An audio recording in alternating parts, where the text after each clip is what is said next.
Hello, welcome back. I'm with Jardy Kinnamuth, the CEO of Future Metals. Jardy, good to see you. Good to be here. Give us a brief overview of the company for those less familiar. Yeah, so Future Metals is an AIM and ASX listed development and exploration company. We've got a market capitalisation of about Australian 50 million. And we own 100% of the Panton project, which is a PGM and nickel asset in northern Western Australia. It's at the top end of Western Australia, 300 kilometres south of Kununurra, which is the main regional centre up there. And we're really progressing the project on a dual track. So there's a scoping study being progressed on our existing large and high grade resource. And then there's also a really compelling exploration program underway as we speak. Okay, and before we go into the project, just a bit more about your capital structure, sort of shares outstanding, cash in the bank, burn rate, that sort of thing. Yeah, sure. So we have about 405 million shares on issue. And we also have a listed option class. As I said, we're listed on the ASX and AIM, and that's just the shares listed there. But then we've got a listed option class on the ASX there too. We're again capitalised at about $50 million. So share price is about 13 cents today, and about 7.5 pence on the AIM. And we have $8 million in the bank. So we're in a really great position moving forward through this next phase of works. Okay, good. Obviously, let's run through Panton, because obviously it's mainly being looked at as a chromite reef, sort of PGE type deposit. Maybe you can run through us what the resource is at the moment, and then we can touch on the sulphide potential. I guess we think of Panton in the existing resource as two discrete geological units. So there's a high-grade PGM reef, which is actually the highest-grade PGM deposit or resource in Australia. And then that sits within a more bulk mineralised, disseminated style of mineralisation that envelopes it. So the reef itself is about 25 million tonnes, grading at about 4 grams per tonne PGM. And then that's surrounded by this larger body that's circa 100 million tonnes, grading at about 1.7 grams per tonne palladium equivalent. It extends across, it all outcrops at surface. It extends across a strike length of about 5 kilometres. The reef itself is drilled down to a known depth of 800 metres, but that is it is open at depth, and it is importantly interpreted to be plunging or shallowing in its plunge as it heads southwest. And then the bulk mineralisation has only been estimated down to a depth of 150 metres, and that's because it would likely only be extracted via open pit methods. And what's the breakup in terms of commodity? Obviously, you're doing PD equivalent, but what's the other products that potentially could come out of this? Yeah, so the global resource is 5 million ounces of PGMs, and it's a fairly equal split between palladium and platinum within that. We also have rhodium within the reef, although that's not incorporated into our resource. And there's also 250,000 tonnes of nickel that sits within the project too. The nickel grade's pretty constant across the reef and the bulk mineralisation. And then that global resource is about 1.2 grams a tonne PGM with 0.25 or 0.2% nickel contained. The main part of this resource is as it stands, is the chromite hosted reef, though quite excitingly you are looking for nickel sulphides at the moment, and fairly new targets. What was the thinking, and what's the exploration model around this thinking? Yeah, I guess the thinking here is that this deposit or Panton is hosted in what in geological terms is called a magmatic layered intrusive. The reef style mineralisation sits towards the middle of that intrusion. And what tends to happen when these things are in place, way back when, is that the sulphides tend to, if there's enough sulphur in the system, they tend to agglomerate and scavenge the nickel and copper, get denser, and then settle towards the bottom. And that's really the area that's untested at Panton, is this basal contact where the sulphides are interpreted to have settled. And there's been a number of ASX listed explorers having success drilling this style of geology. So there's been Chalice's discovery in Julimar was along the basal contact there. And then there's also been Galileo's Callisto discovery is also another basal contact discovery.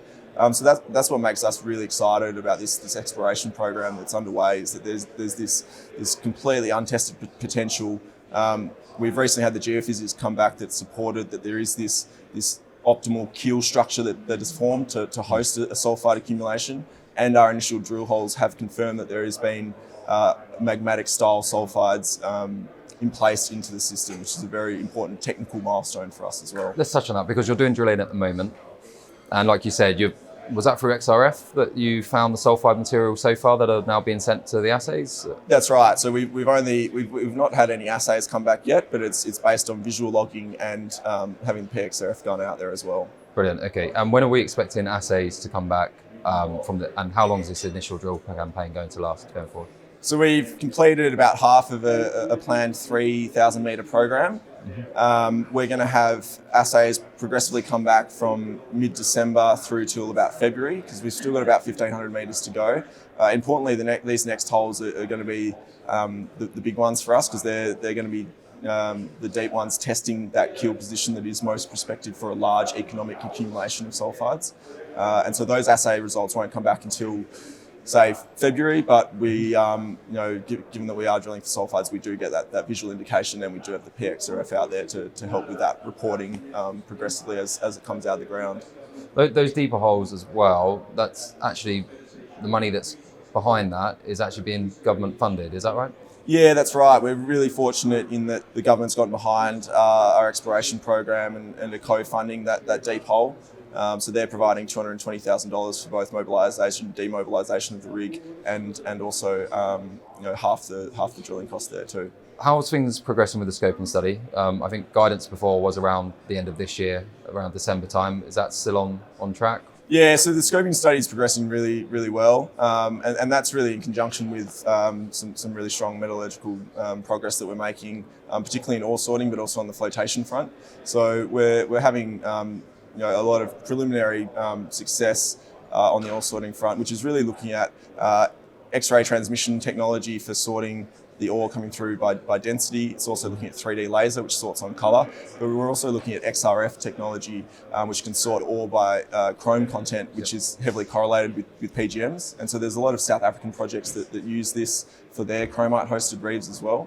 So we're having good success there, and that's potentially going to flow through to some pretty material outcomes for the scoping study in terms of reducing upfront capex, reducing opex, and increasing the grade that goes through the mill. So in terms of timing, that there may be some flow through effects of this the success on the ore sorting, because that's going to have to be integrated into the flow sheet. But certainly expect over the next couple of quarters we'll have that scoping study out for market as well. So going back to the capital side, I mean you're a dual listed company with an asset in Australia. What was the thinking behind the dual listing in both London and Australia? Yeah, I think the thinking behind that was really that the PGM is quite a niche metal for the Australian investor, and so that AIM listing is quite important to us, because it really is obvious from having been there a few times and talking to investors there that the general investor base at a retail, high net worth and institutional level really gets the dynamic in the PGM market. That's always,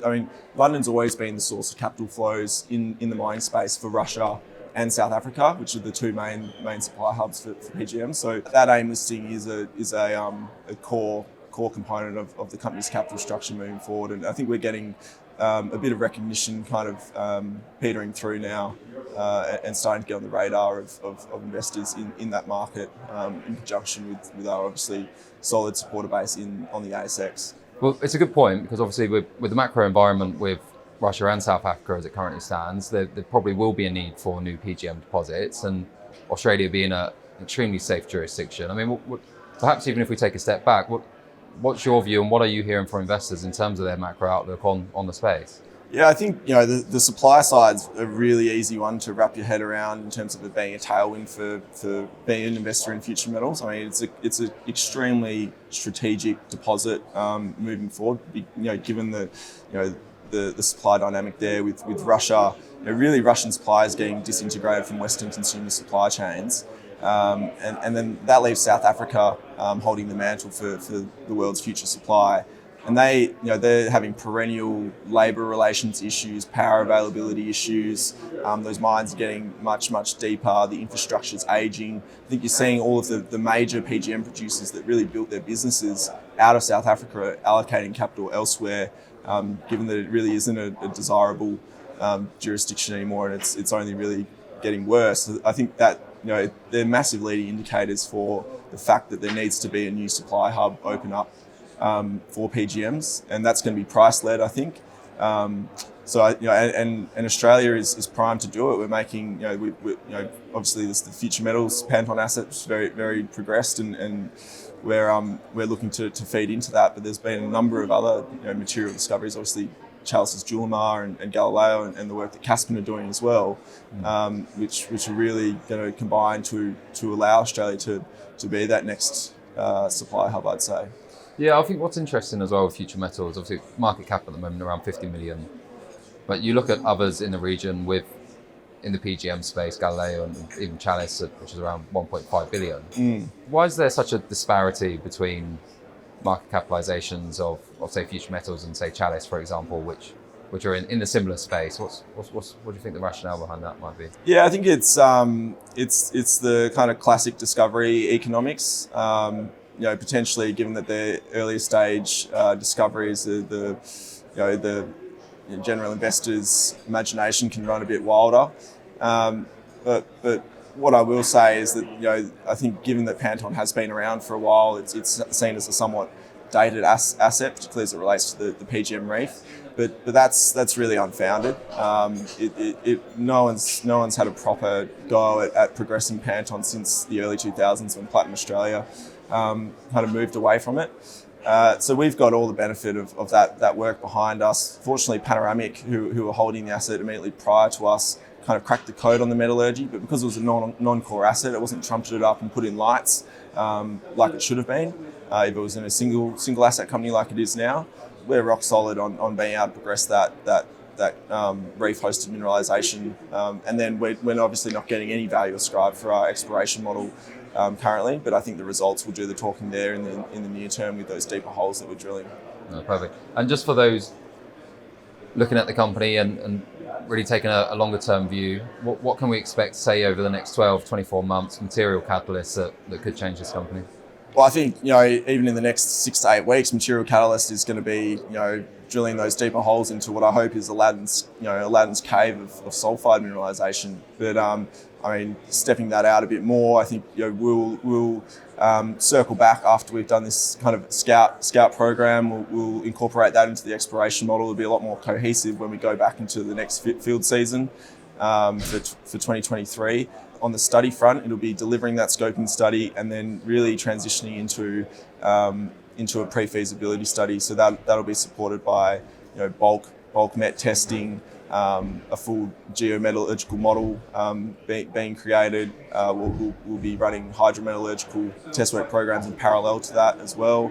So there's multiple value levers being pulled, across both that existing resource and delivering a study and a near-term project on that, but also proving up what I think is going to be a very material Ni-Cu-PGE ore body that sits outside of that existing resource as well.